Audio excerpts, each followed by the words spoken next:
With only a week left of Louisiana's Democratic Governor John Bel Edwards' stay-at-home order, a Louisiana House committee debated for 5 hours over whether to strip that power from him to reopen businesses. The bill advances to the full House for still more debate, despite the governor's full backing by President Trump.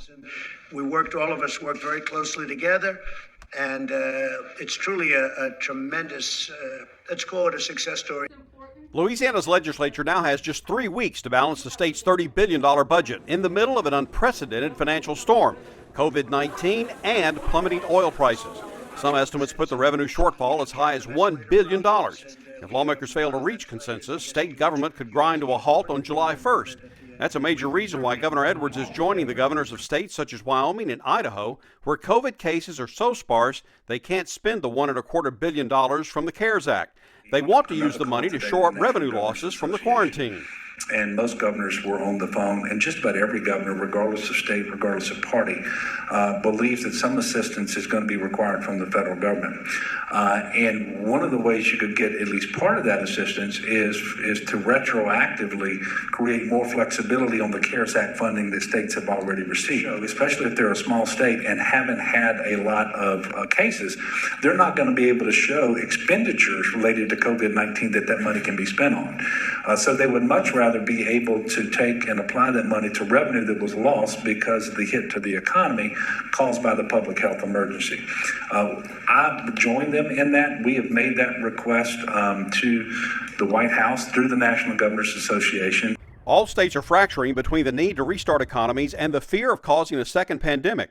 Health experts are already warning of a second COVID wave this fall. That's why contact tracing has become the next step in battling the virus as the world waits for a vaccine. Contact tracing is using your cell phone to track your movements around people who may have tested positive for the virus. That alerts a contact tracer at a call center who then must call you and the one who tested positive, and then everyone else both of you may have been around. That may trigger a 14-day quarantine for each person. I will tell you that we are looking to bring online 700 workers working out of 3 call centers across the state of Louisiana, but inside the state of Louisiana, supervised by epidemiologists and trained. And obviously the information you get from testing is fed to the contact tracing individuals. They then start calling the individual who tests positive and try to figure out for that time period when the individual who was positive became contagious until that conversation, who have you been in close contact with? And they have all these things that they have to learn. They then get those names and contact information as best they can. Then they start calling those individuals. Do you have symptoms? If so, you really need to go get a test. If you don't have symptoms, understand you may have been exposed to someone, and therefore you really need to spend about 14 days by yourself. That is so critical, and the reason it's such a great question, Leo, is as we move forward and engage more of the economy and people become more mobile, there's going to be more contact. And even when we take the precautions like wearing the mask, keeping the 6 feet distance between yourself and people not in your immediate household, all of those sorts of things, the way you keep a lid on cases and try to get to that R0 of below 1, even though you're re-engaged the economy, is through testing and contact tracing.